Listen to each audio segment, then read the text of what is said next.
Okay. So just a recap. So step one was what? Step one was uh, y is equal to sigma of I equals to 1 to n weight I into xi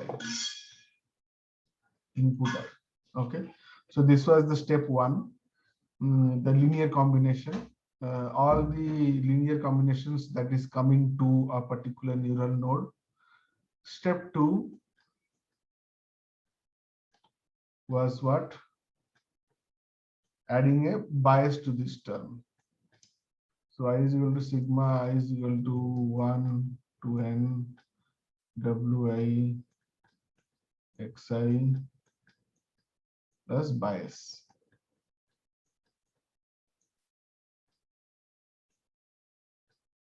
Okay. Then step three. What was step three? Step three was, let's take this one y dash. Okay. So step three is like z is equal to activation function on y dash. Okay. So this is z. Okay. So where this is a neuron,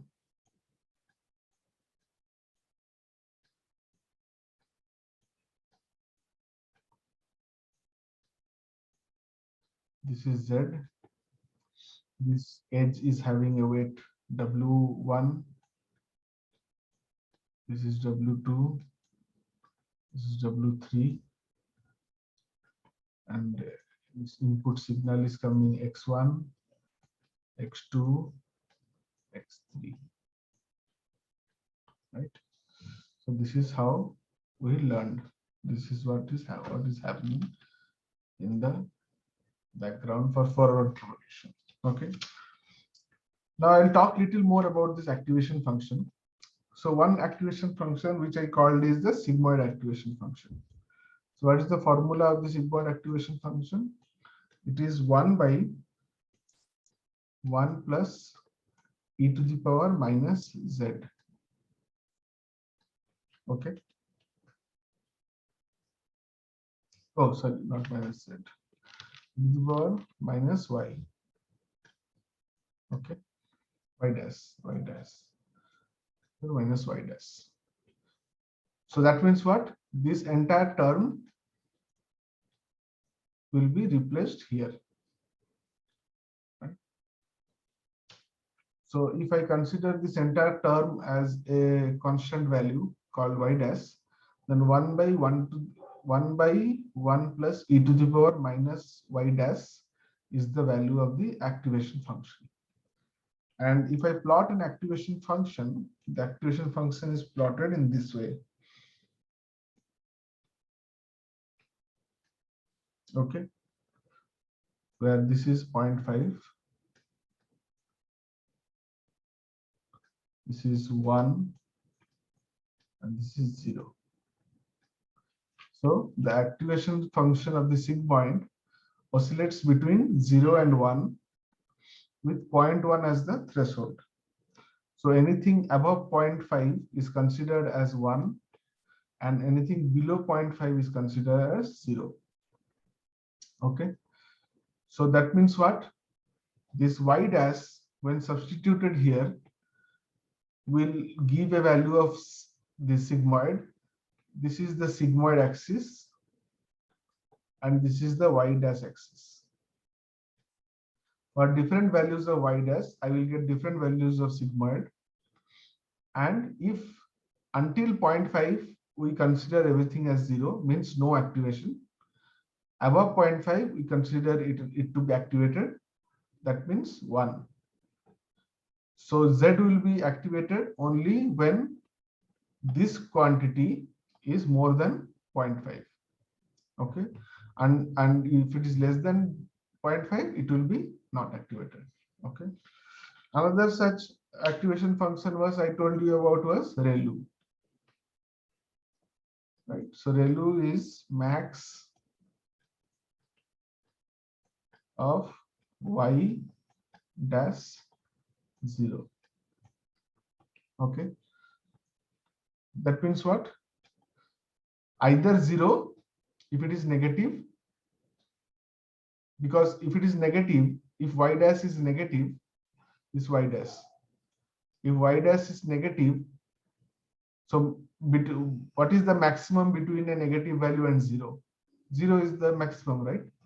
So max of y dash and or 0 means until it is negative, it is 0, and when it is positive, then what is the value of y dash? That is the value. This is one I told you yesterday. So this is what is ReLU. So anything below until 0 is considered as 0. Anything above 0 is considered as the same number. So this is y dash means this one is also y dash. Okay, so that is how it is considered. Okay. So these are some activation functions that are applied in the forward propagation. Okay. There are many other activation functions also, like tan-h and others. You can go ahead and see them in the internet. Okay. Now what happens is, this is a neural node. This node input signal is x1, x2, x3, and edge weight is w1, w2, w3, and output is z. So what happens is that here, suppose this is z cap. So actual is z, and what we got is z cap. So z cap formula you know, right? Z cap is equal to activation of y dash. So z cap is what we got from the neuron, and z is what is the actual value. Actual value means labeled value. So suppose z cap here is 1 and z is 1.5. That means in actuality it was 1.5, but our neuron has predicted it as 1. So then what happened? We had some loss, some error. We had some error or loss. That loss is called z minus z cap. The actual value and what we got. This is called the loss. Now, since this can be negative and positive, to make sure that it is always positive, we do it square. Okay, so the loss value will always be a positive value. Okay, and what is our target? Our target is to minimize this loss. Our target is to minimize this loss as much as possible. Right? If we minimize this loss, then what will happen? In the next iteration, the gap between z cap and z will be less. Maybe it will be 1.2. Okay. Then again we reduce the loss. Then the next time it is 1.3. Again we reduce the loss 1.4, and like this at one point it will become 1.5. When it becomes 1.5, then we say that this neuron is trained. Right? So we want the output z. We are getting z cap. Until z cap is same as z, we will keep on training. When z cap becomes equal to z, we say that this neuron is trained. Okay. Now the question is that how do we minimize this loss? How do we minimize this loss? Okay, so there is a formula for it. So we will have to understand the loss and weight graph. Loss versus weight graph. Okay, loss versus weight graph. So let us consider this edge. Okay, so the in this edge, suppose the weight is W1 here. At when the weight was W1, I had a loss of say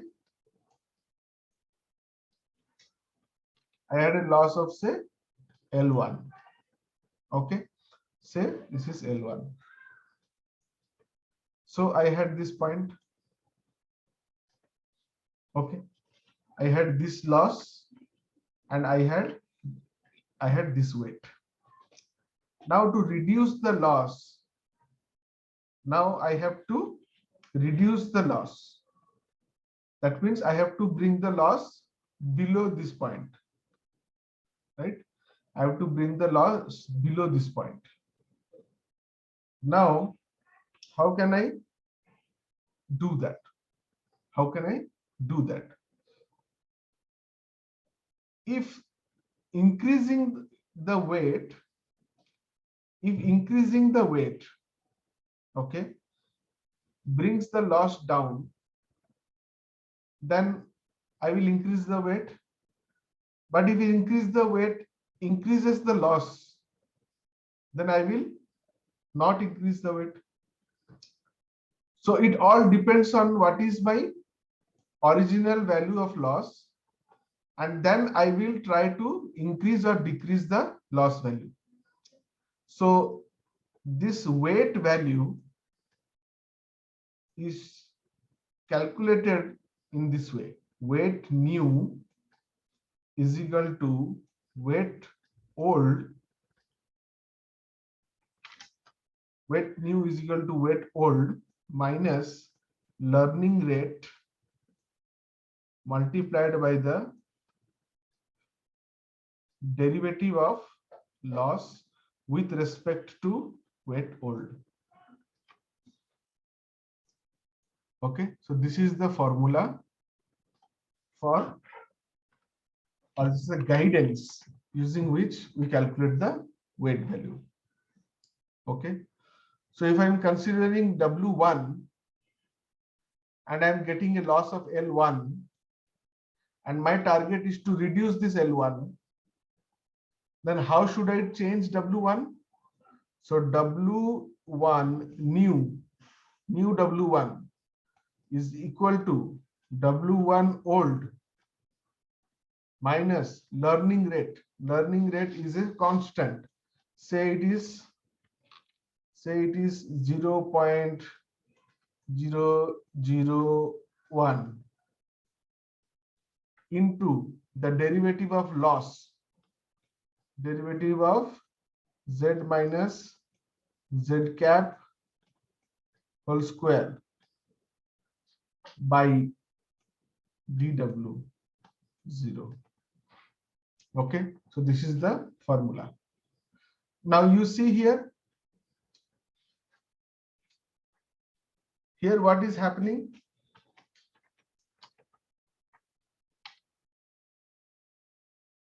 Here what happens is the loss to weight graph is kind of a parabola. The loss to weight graph is kind of a parabola. Okay, so this derivative at this point, this is the tangent, right? If you remember what is derivative, derivative is nothing, derivative of a curve is nothing but the slope at that point. So we are finding the derivative of the loss function. We are calculating the derivative of the loss function at the point W1. At the point W1, we are calculating the loss function, right? We are calculating the derivative. So at W1, this is the derivative of loss function at point W1. Okay. So what is this derivative? This derivative is a negative value. Slope in this direction is what? Negative. Slope in this direction is what? Positive. We know this one from our school days. Okay. Why? Slope is tan theta. Okay. So if theta is this one, then it will be positive value. And if theta is this one, then it will be negative value, right? So that's why this slope is negative and this slope is positive. Now, when this slope is negative, then what happens? This term becomes negative.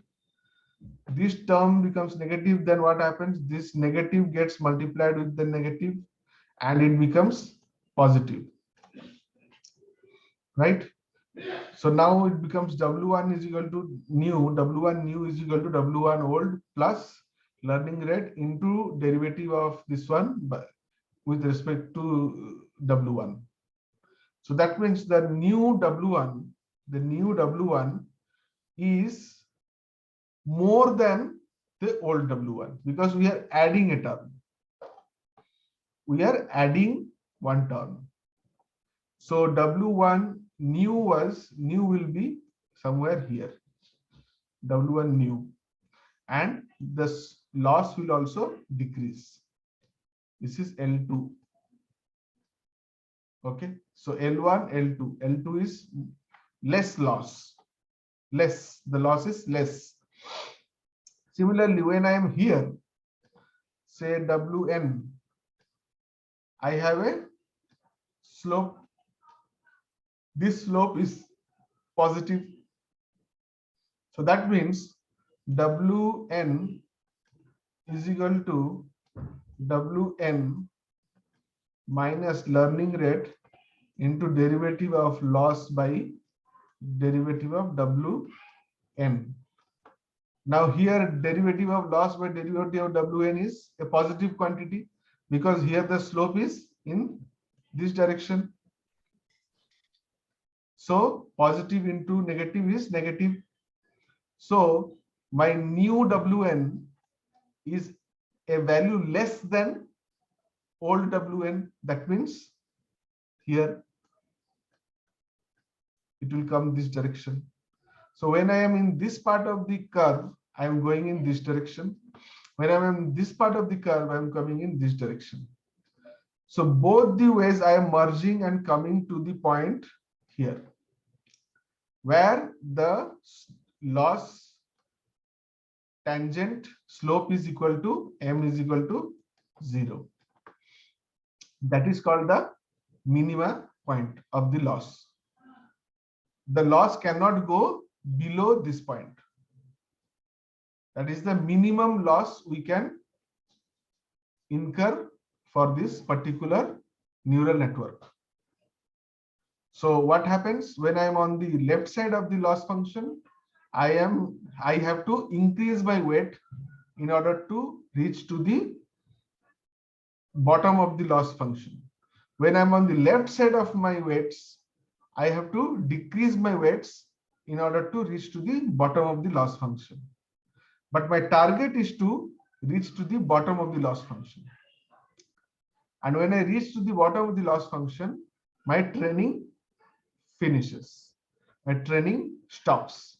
When dl by dw0 is equal to 0, that means I have reached the minimum point of my loss. I cannot increase or decrease. I cannot decrease the loss any further. From this point, if you go this way, loss increases. If you go this way also, loss increases. This is the minimum point. Okay. So when we have reached this point, then we will tell that this neuron is trained. Okay. So what we did actually, how does it link with our that color example that I gave you.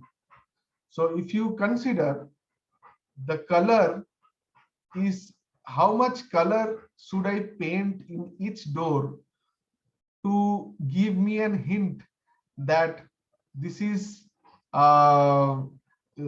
important for an apple or a banana, depends on the derivative of that color. Derivative means what? Rate of change, right? Derivative is rate of change or slope. So the with to the existing door, the existing door has a weight Wn.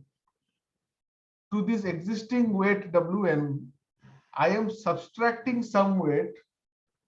I am subtracting some weight based on the derivative of the loss.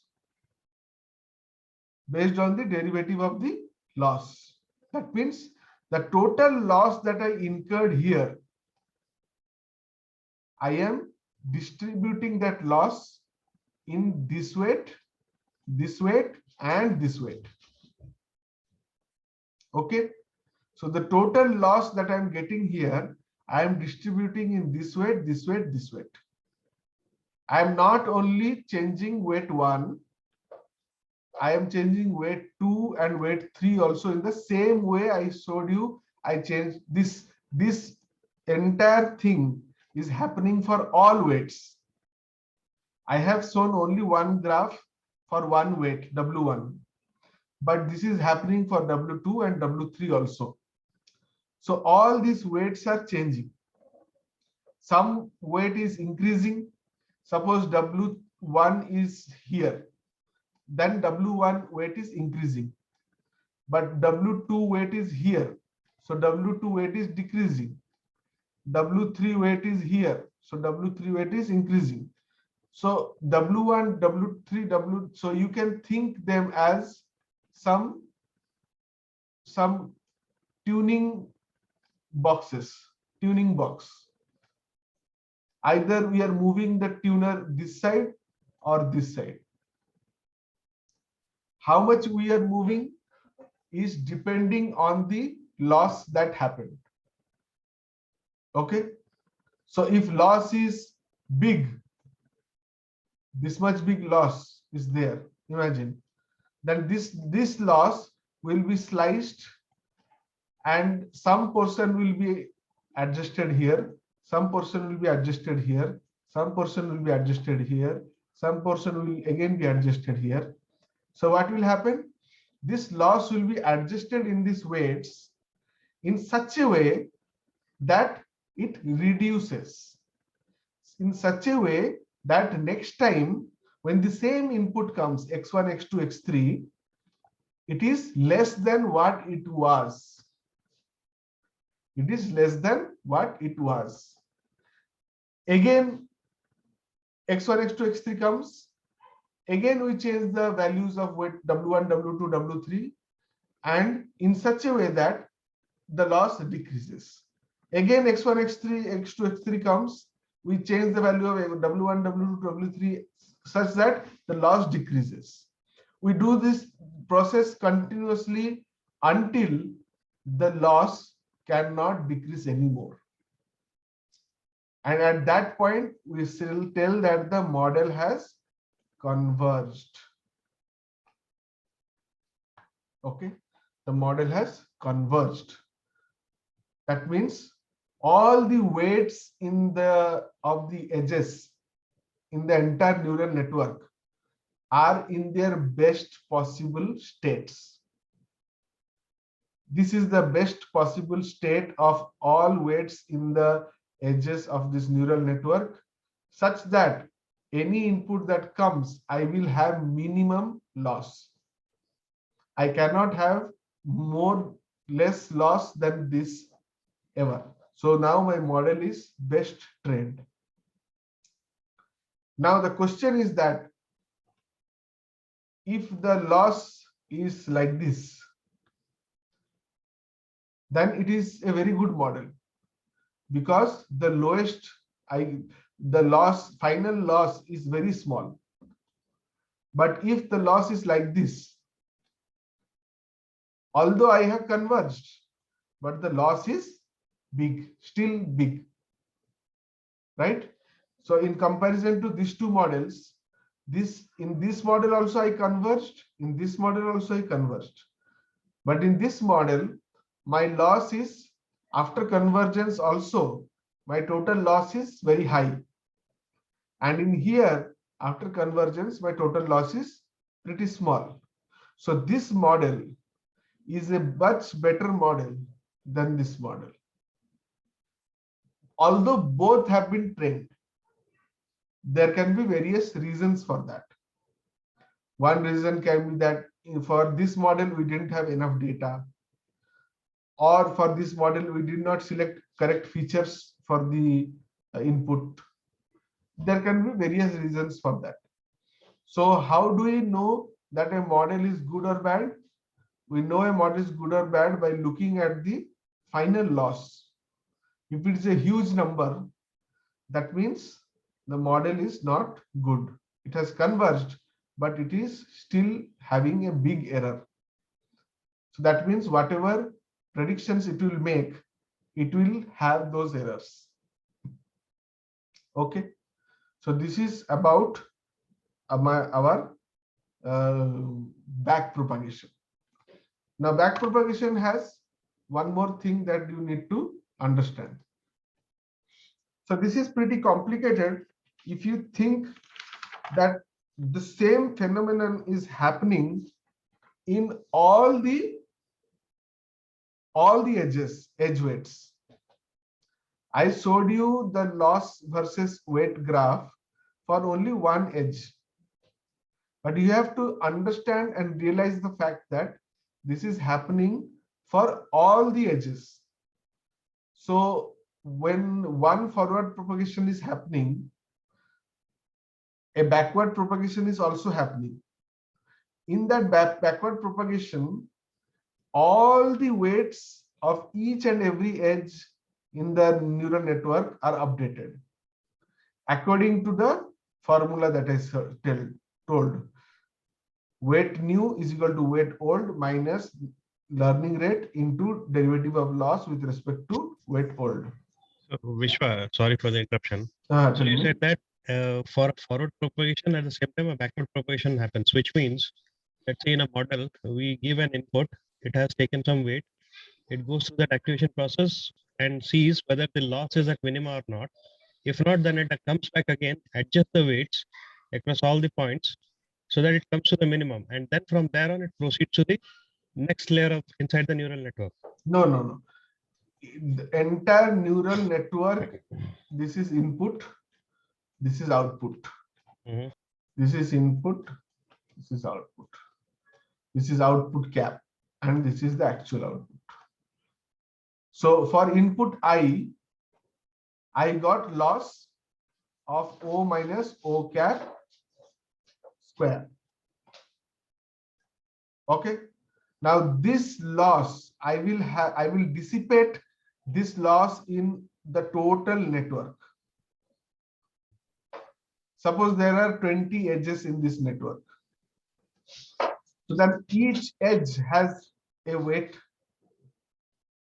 So yes. I will modify that weight according to d of this one by d of weight.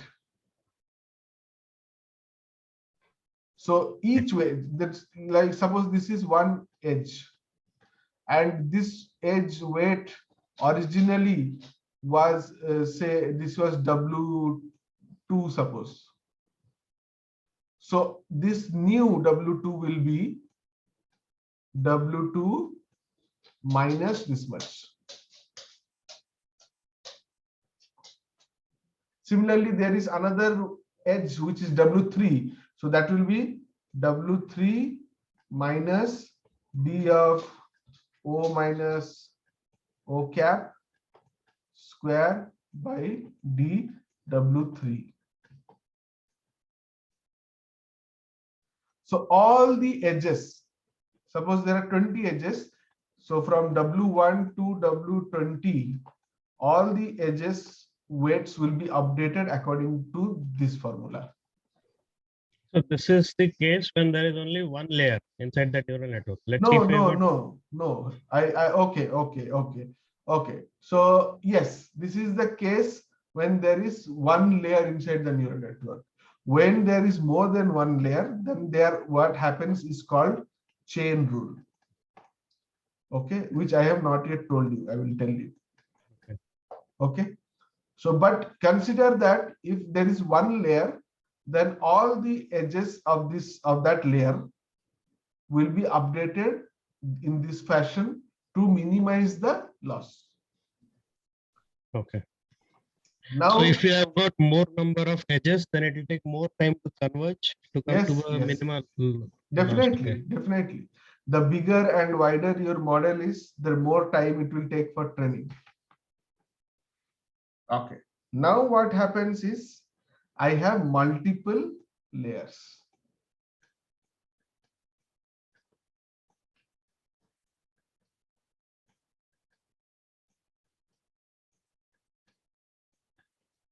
So suppose I have multiple layers. Okay. Now how I will justify my weight differentiation, new weight change. Suppose let us consider one path. This one, this one, this one, this one, this one, this one, and then this one. So there are many paths. There are many paths. This is connected to this. This is connected to this. This is connected to this. This is connected to this. This is connected to this. Many paths are there, but we are only focused on this black path. Suppose we are focused on this black path. So from node A to this is the output node, right? Say O. From node A to node O, there are two paths I can reach. One is this, and another is this, and this. Okay. Only two paths are possible to reach from A to O. Okay. So now I have got y cap, which is the predicted value. Actual value is y. So I have a loss, which is equal to y minus y cap whole square. Now, how this loss will be propagated to this weight W? How will this loss be propagated to this weight W? Okay. So for that, we will have to see that this weight edge is connected to this node A, and let us call this W11, and this is what I can call this. This is O21, output 21, and this is output 31. This is output 41. This is W12. This is O21. This O22. And this is O41. Okay. So now DL of DW11 is equal to DL by DO41 into DO22 41 by DO31 into DO31 by DO21 into DO21 by DW11.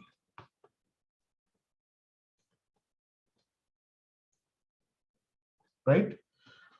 So when I am updating this edge weight, okay, this loss, the loss is very far away, right? Here is the loss. I am now trying to find out W11 new. I am trying to find out W11 new. This is W11 old. So my question is that how much will I change? How much will I change W11 with respect to L, which is happening after 1, 2, 3 nodes, right? So I have to update this weight based on a loss which is happening after 3 nodes. So if you see here, I can simply cancel all this, and this is nothing but DL by DW11, right? So I can write DL by DW11 as a chain rule of derivatives throughout the path, throughout this path, deeply blacked path. So DL by DO41 is this is here. D41, just a minute, guys.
Yeah. So this is the path. So this derivative is for this one. This derivative is for this one. This derivative is for this one. And this derivative is for this one. So ultimately, what will be the total change of W11 old minus learning rate into this one is equal to W11 new. This one, to calculate DL by DW1, it is not possible to calculate DL by DW1 directly because they are so far away. But we can calculate in each of these individual items and multiply them together to calculate DL by DW1. So this is how the weights of remote edges are updated using chain rule for the loss. Okay. So Yes, we got it. Yeah. got it. Okay. So this is how it happens. So okay. So this is you understood our forward propagation and backward propagation.